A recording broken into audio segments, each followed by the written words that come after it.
Yesterday, when Joe was speaking at Charlotte Sugars, he had one request that I be brief. Richard's request is one request that I yell loud. If I yell, I can be brief, so I'll try to make it good. I'm willing to do that. Thank you very much for asking me back a second year, and I hope it's another wonderful success. In the year 2013, Harris undertook a poll of Americans, how many Americans believe in miracles, the meaning of miracles in the land. It's interesting, the survey found that about 3/4 of Americans, 74%, strongly believe in miracles. And it may be evidence of a little bit of a slippage the last year or two, probably not significant. But a half a year ago, Eric Metaxas, a very famous author, he wrote a great biography of Bonhoeffer. He wrote a book called Miracles, and it made the bestseller list, and it was very widely read. And I'm making an assumption. My assumption is that people who don't believe in miracles didn't go rush out and buy that book. So I think there's some indication that miracles, the belief in miracles, is rather strong and powerful in this country. Obviously, Nisim, miracles, are an integral part of Judaism. It's the meaning of Pesach. What I want to discuss the Maharal's view on miracles, a very fascinating idea. And let me give a brief background. Let's take the Rambam. The Rambam, needless to say, has a lot to say about miracles. I'm not going to share with you everything that he said. Promise. Let me just give a brief excerpt. The Rambam speaking. He said, as I mentioned, the sages do not believe that there is periodic change of the divine will. Rather, at the beginning of the fashioning of the phenomena, the instituted to nature that brought them there would be fashioned, or there would be fashioned. Whether the phenomena which would be fashioned would be frequent, or would be an infrequent chain, namely a sign. Here's what the Rambam said. I'm sure in this room a number of people are programmers. I'm an ex-programmer. Said the Rambam, miracles are a code that God writes when he creates the world. And he writes the code for all that happened, all the laws of nature. And he has a famous if statement. If the date is such and such, and this is this time, and this is this place, this is what natural law should be at that moment. That's the famous idea of the Rambam. Miracles are, in effect, the coding that allows for a change in nature for given moments in time. The famous idea of the Rambam, there are issues that people raise in the Rambam, but according to the Rambam, miracles are not miracles the same. They're just an unfolding of the original code, so to speak. Let's go to the other extreme, the Ramban. The Ramban famously says at the end of both, when it describes the significance of the miracles of Pesach, a very famous statement, he said, Min hanisim hagedolim hafursamim, due to the public, well-known, extraordinary event of God miracle, Adam modem and nisim nistar. That leads one to conclude or believe in the hidden miracle. Said the Ramban, everything that transpires in the world is miracle. Nature is just that reoccurring phenomenon. The truth is, everything in the divine will, and everything is willed for that moment. The Ramban is literally the opposite extreme from Rambam. Rambam said miracles are basically an aspect of nature, and Ramban says nature is basically a reoccurring miracle. Now let's come to the Maharal. Maharal, the great famous polemicist of the 16th century, was not famous for saying things short and succinct. A man who collected his writings, his 20 volumes, you're going to find very few bon mots in his writing. They're long, complicated essays. When it comes to miracles, he famously says it all in very few sentences. And the Maharal is engaged in a serious polemic. Like the 16th century, you have even traditional writers raising questions. Said the Maharal, I'll read you out some of the Hebrew and then the translation.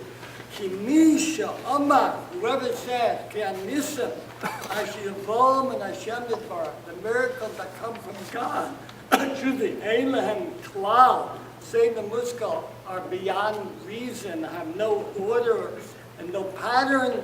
Ain't the others are Klal. They said that can't be. Now listen what he says. Ava, this is the second introduction to Gevuras Hashem. You know you're in trouble when a writer has 3 introductions to one book. This is the second of the 3 of the Maharal. Send the Maharal. Kemo sheyesh la'olam ha'teva seder mesuder. Just like there is an order and a sequence and a pattern for the natural world, kach yesh l'nisim seder gam kein. There is an order and a pattern to miracles.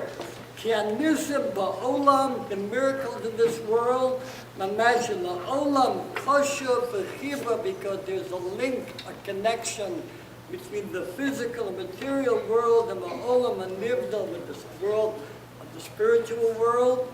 Yet l'zeh seder mesudar, and there's a pattern to the world or the domain known as miracle. Ki ein adavik ahu rak b'seder mesudar. Just like nature follows pattern, miracles are another pattern that's not known to us. It is a pattern that says that in the event that there is an encounter with God, there is this unique rising above the everyday, that there are laws which would say the type of extraordinary events that might occur. This is an amazing idea of the Maharal. Said the Maharal, there are actually 2 laws in this world. There's the natural law that we live with every day. The natural law, whose laws we understand, we can fathom. There's another world.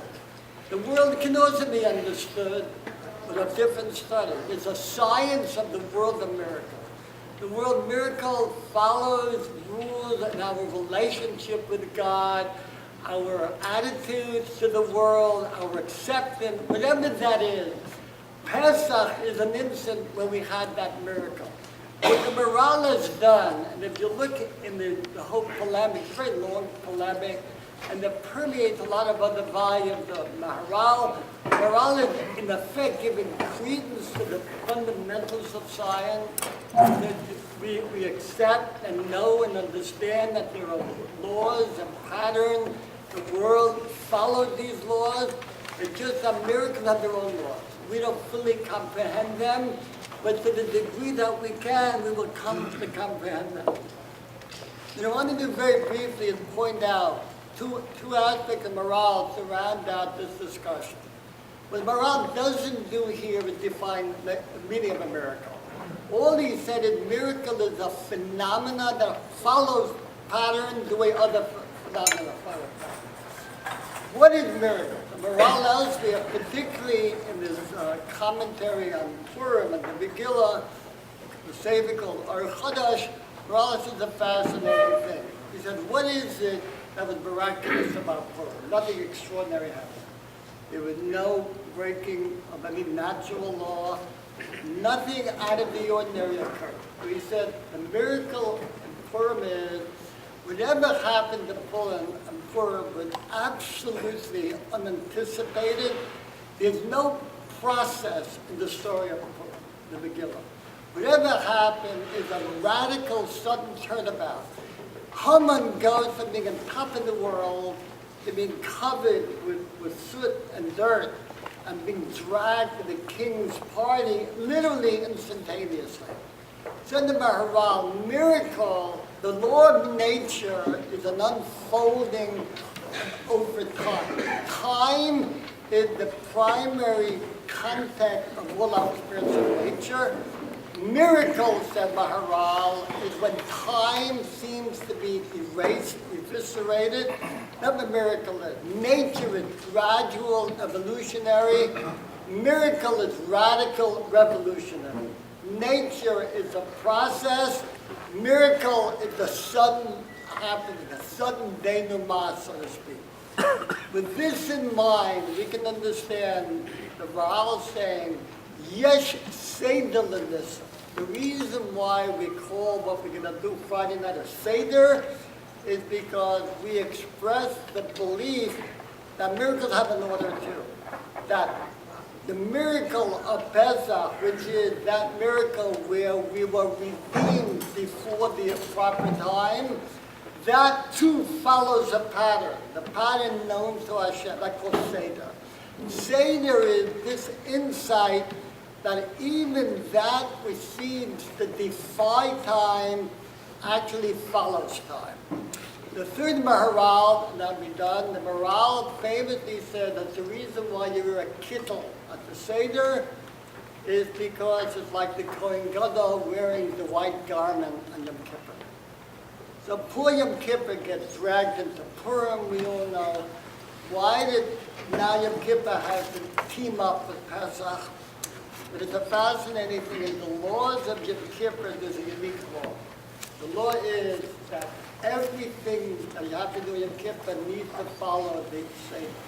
The words of the Mishnah and the Psalm Samach and Yoma is, Kol shelo asa ala Seder lo asa klum. If you violate the Seder, you have not done your Yom Kippur.